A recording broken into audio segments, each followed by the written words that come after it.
Серия взрывов, 2 новых теракта в Украине за 2 часа, экстренное заявление. Масштабные потери, командующий заявляет о поражении в войне. Министр обороны расплакался во время обращения к народу.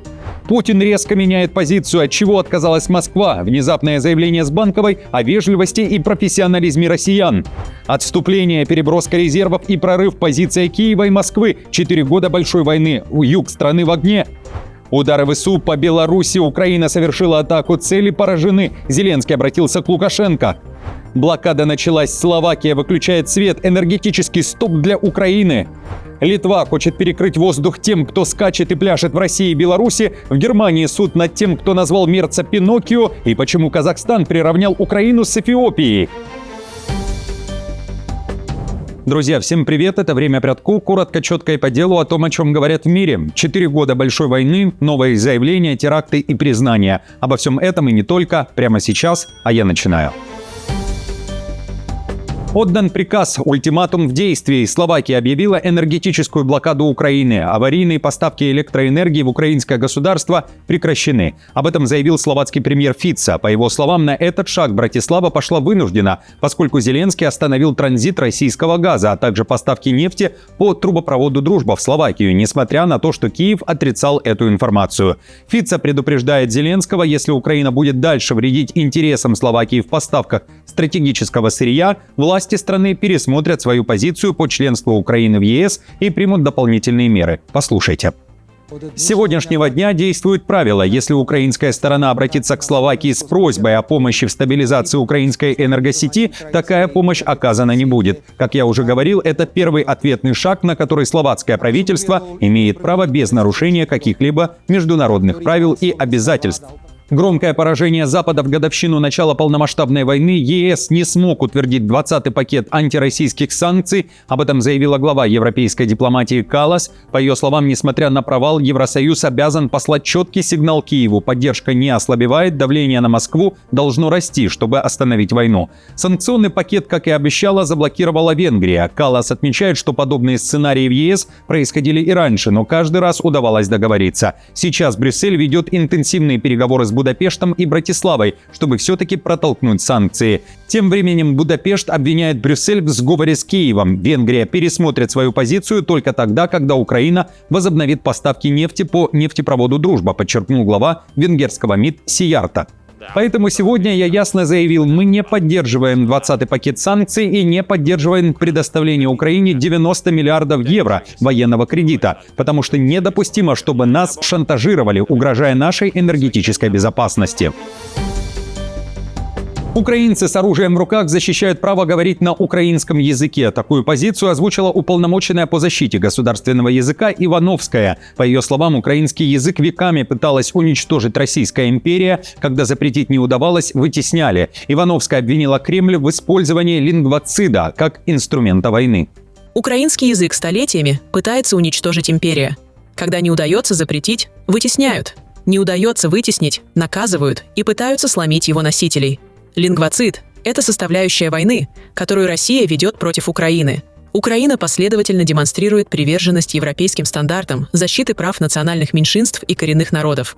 В то же время в украинских соцсетях обсуждают очередное резонансное заявление украинской писательницы Ларисы Ніцой, которая неоднократно попадала в языковые скандалы. В эфире YouTube-канала «Говорить Великий Львів» она заявила, что русский язык – это гуманитарное оружие России, и против него можно бороться лишь украинским. Ніцой также заявила, что смена языка равна смене идентичности, и переход на русский ведет к изменению этнической самоидентификации, заявила Ніцой, ссылаясь на лингвистов. Например, Лео Вайсгербер – это немецкий языковед. Он говорил о том, что если нация и если часть граждан меняет свой язык и начинает говорить на другом языке, то она меняет и свою этническую принадлежность. То есть, что это значит? Если ты начинаешь говорить на московском языке, то ты перестаешь быть украинцем. Ты начинаешь быть м***лем. Внезапный штурм, наступление и продвижение, экстренное решение Минобороны, переброска войск. Украина заявляет о прорыве и нероссийской армии. Новое заявление Генштаба ВСУ: под украинским флагом оказалось уже 400 квадратных километров территории и 8 населенных пунктов. Главком ВСУ Сырский заявил следующее, цитирую: Но наши воины не только удерживают оборону, но и успешно действуют в наступательной операции. С конца января этого года на Александровском направлении группировка десантно-штурмовых войск и смежные подразделения восстановили контроль над 400 квадратными километрами территории и 8 населенными пунктами. Издание Рейтер называет это событие редким успехом на фронте, а заявление Сырского прозвучало на фоне затяжной войны, когда Киев стремится показать миру, что он не теряет позиции, говорится в материале агентства. Также цитирую.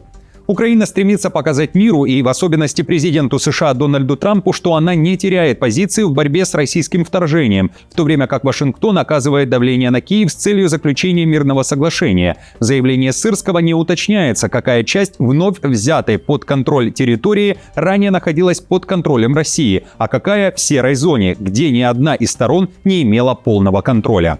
Зеленский при этом также не раскрыл информацию о том, где происходит возвращение территорий под украинский контроль, речь только о юге страны. На уточняющий вопрос журналиста AFP он ответил, что даже украинские военные аналитики этого не знают. И это правильно, это цитата. При этом на Банковой считают, что россияне боятся признать потерю. Нам известно, что среднее звено русских до сих пор боится докладывать о том, что у них там происходит. Они даже не представляют, как такое может быть, потому что на их картах это территория, которую они контролируют. А если честно, уже нет. Российская Минобороны при этом о ситуации на южном направлении сообщает немного. 3 дня назад ведомство заявило о взятии под свой контроль 3 населенных пунктов в Запорожской области, а 23 февраля в сводке говорилось следующее. Подразделения группировки войск Днепр нанесли поражение живой силе и технике механизированной и горно-штурмовой бригад ВСУ в районах населенных пунктов Кирова и Камышеваха Запорожской области. Уничтожены более 50 военнослужащих, 15 автомобилей, 3 станции радиоэлектронной борьбы, станция контрбатарейной борьбы «Рада» израильского производства и склад боеприпасов. Россияне ведут себя вежливо, сдержанно и профессионально. Так о действиях российской делегации на переговорах с Украиной заявил новый глава офиса Зеленского Кирилл Буданов. Киев заявляет, что сейчас делает все для встречи Путина и Зеленского. Новый раунд переговоров между делегациями может состояться со дня на день. При этом Буданов намекает, Путин меняет позицию. Уже не звучит одно из главных требований о смене власти в Украине. Как ни странно, россияне, как минимум на этот раз, этот вопрос вообще не затрагивали. Территории – это главный вопрос. Все остальное второстепенно и для них, и для всех, мне так кажется. Отдайте нам Донбасс – это их позиция. Зеленский же вновь говорит, готов к смене власти, и не факт, что пойдет на второй срок. В интервью BBC он заявил, что проведение выборов технически возможно, но Украине нужны гарантии безопасности. Кроме того, признался, что когда партнеры Украины задают вопросы о выборах, то он спрашивает их, они хотят выборов или избавиться от него. Ответить на вопрос журналиста, хочет ли Трамп или Путин в результате смены власти в Украине иметь дело с кем-то другим, а не с Зеленским, сам Зеленский ответил, что не знает. При этом его упрекнули в коррупции в стране, заявив, что репутация подмочена. Зеленский ответил так: «Коррупция есть в любой стране ЕС». Цитирую. То, что у нас борются с коррупцией, я считаю, это правильно. Это все знают, и это нас отличает от русских. А то, что в Украине коррупция больше, чем в других европейских государствах, ложь. Абсолютная ложь. Мы прекрасно понимаем, есть много разных рейтингов. Все адекватные люди четко понимают, что у нас такое же государство. Серия взрывов и терактов в Украине. Нанесен новый удар по скоплению силовиков. На этот раз не Львов в центре внимания. Рвануло вечером 23 февраля в городе Николаев на неработающей АЗС. Именно там припарковали служебные автомобили сотрудники патрульной полиции, приехавшие на пересменку. Пострадали 7 правоохранителей. 2 из них в тяжелом состоянии. СБУ квалифицирует взрыв на автозаправке как террористический акт, сообщают украинские СМИ. В Нацполе сделали такое заявление. Позавчера теракт против полицейских произошел во Львове. Это не совпадение. Враг целенаправленно пытается убивать украинских полицейских, которые каждый день стоят на защите людей и государства. Мы рассматриваем эти события как целенаправленную атаку на систему правопорядка и дестабилизацию ситуации внутри страны. Спустя 1,5 часа появились и сообщения о взрыве в Днепре в отделении полиции. По данным местных правоохранителей, удар был такой силы, что в 3-этажном здании выбило окна, повреждена оргтехника и 1 автомобиль, припаркованный рядом. Обошлось без пострадавших. Как пишут паблики, ссылаясь на источники в правоохранительных органах, в одном из кабинетов участка взорвался неизвестный предмет.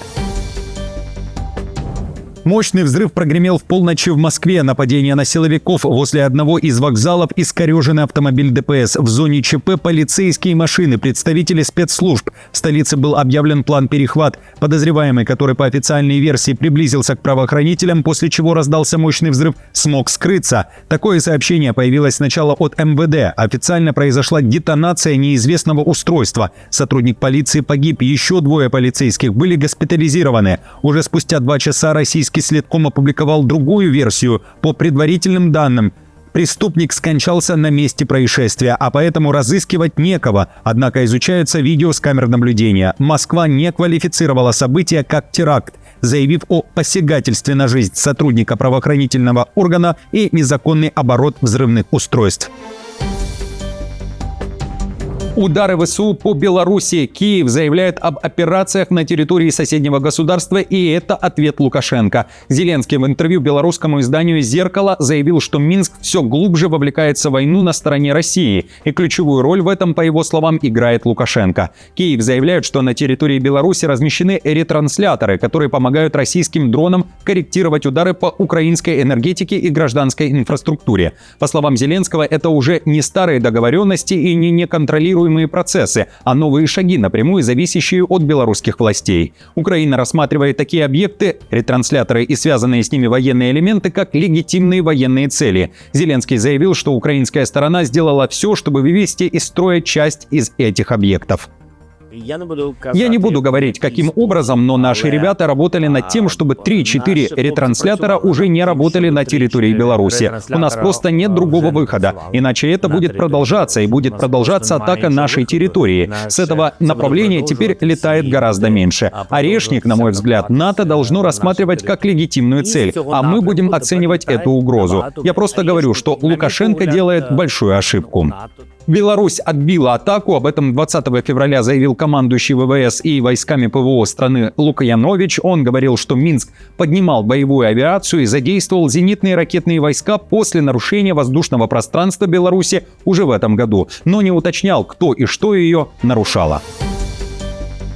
Масштабные потери. Командующий заявляет о поражении в уличной войне. Силы наркокартелей подавлены, однако не без утрат. В Мексике, где накануне вспыхнули беспорядки после убийства нарколидера Эль Менчо, заявили о гибели 25 силовиков. Это в том числе представители Национальной гвардии. А общее число жертв насилия, включая картельщиков, гражданских и других силовиков, превысило 60 человек. Картель организовал более 250 наркоблокад по всей стране, в частности в 20 штатах. К вечеру 23 февраля власти сообщили, что большинство блокад расчищено. По некоторым данным, осталось лишь несколько очагов, которые находятся в процессе ликвидации. Президент Клаудия Шейнбаум заявила, что ситуация стабилизируется. Для усиления контроля задействовано 250 военнослужащих, арестовано более 70 подозреваемых в причастности к беспорядкам. Режим ЧС еще остается в некоторых штатах, и, несмотря на спад интенсивности насилия по сравнению с пиком воскресенья и утра понедельника, повышенная напряженность и страх перед возможными новыми вспышками остается. Отмечу, что, говоря о потерях, министр обороны расплакался. Прежде всего, я хотел бы выразить соболезнования семьям наших товарищей, которые потеряли свои жизни. Мы также выражаем и признание нашим военнослужащим, которые провели успешную операцию. На это можно смотреть с разных точек зрения, но очевидно, что они выполнили свою миссию. Что было продемонстрировано? Сила мексиканского государства. В этом нет сомнений. Спасибо. Мерц Пиноккио. Полиция Германии начала расследование против пенсионера из Хайльбронна за комментарий в Фейсбуке, в котором он назвал канцлера Мерца Пиноккио. Об этом пишет Вельт. В октябре прошлого года Мерц посетил Хайльбронн. Из-за этого в городе была создана обширная зона безопасности, отцеплен ряд улиц. О всех ограничениях местная полиция сообщила в Фейсбуке. Именно под этой публикацией пенсионер написал, далее цитата, «Пиноккио приезжает в Хайльбронн» и добавил в комментарий эмодзи с длинным носом. По его словам, это была просто шутка. Спустя 3 месяца автор комментария получил письмо от уголовной полиции. Теперь пенсионера подозревают в оскорблении канцлера. Как отмечает издание, заявление о правонарушении против немца подал не сам Мерц, а местный отдел полиции по работе с соцсетями. Сам пенсионер отрицает обвинение. В заявлении в полицию он называет свой комментарий двусмысленным, символическим и сатирическим выражением мнения в политическом контексте. Он не называл никого по имени и не оскорблял специально. Он требует прекращения производства. Сейчас это в руках прокуратуры. Украину приравняли к Эфиопии. В Казахстане заявили, что сократили количество стран, где граждане страны смогут проголосовать на референдуме касательно новой конституции. Из списка стран вычеркнули Украину и Эфиопию, сообщают казахстанские СМИ, ссылаясь на МИД республики. В итоге география референдума урезана до 62 государств. Власти объясняют это техническими причинами. По данным МИД Казахстана, отмечает местная пресса, в Украине почти не осталось казахстанцев. Из примерно 500 человек большинство уехали домой. В Эфиопии и вовсе всего 5 граждан, и все сотрудники посольства. В целом за рубежом откроют 80 участков для голосования. Напомню, по Конституции референдум назначен на 15 марта. На голосование вынесен всего один вопрос, и вот какой. Также в Центре избиркоме показали бюллетень для референдума по новой Конституции. Вопрос в бюллетене сформулирован так. Принимаете ли вы новую Конституцию Республики Казахстан, проект которой опубликован в СМИ 12 февраля 2026 года? Варианты ответа «да, принимаю» и «нет, не принимаю». Литва хочет закрыть границу для артистов, которые после начала войны в Украине выступали в России и Беларуси и продолжают давать там концерты. С таким жестким заявлением выступил мэр Вильнюса Бен Кунскас. Как сообщают литовские СМИ, Бен Кунскас уже обратился в Сейм, чтобы законодатели вынесли этот вопрос на голосование. Реальность постыдна, говорит мэр столицы Литвы. В стране нет действующего механизма по защите информационного и культурного пространства от лиц, благоприятно настроенных к кремлевскому режиму. При этом Бен Кунскас вспомнил недавние концерты российских рэперов Моргенштерна и Гео Пики в Вильнюсе. По словам мэра, организаторы мероприятий заинтересованы в заработке, поэтому необходимы правовые меры национального уровня, которые пресекли бы распространение мягкой силы враждебных государств в Литве. Друзья, а теперь я буду признателен за вашу поддержку. Мне приятно, вам, вероятно, несложно. Если можете, поставьте лайк, оставьте свой комментарий. Хороших новостей, дня, настроения и мира нам всем. И до встречи уже завтра.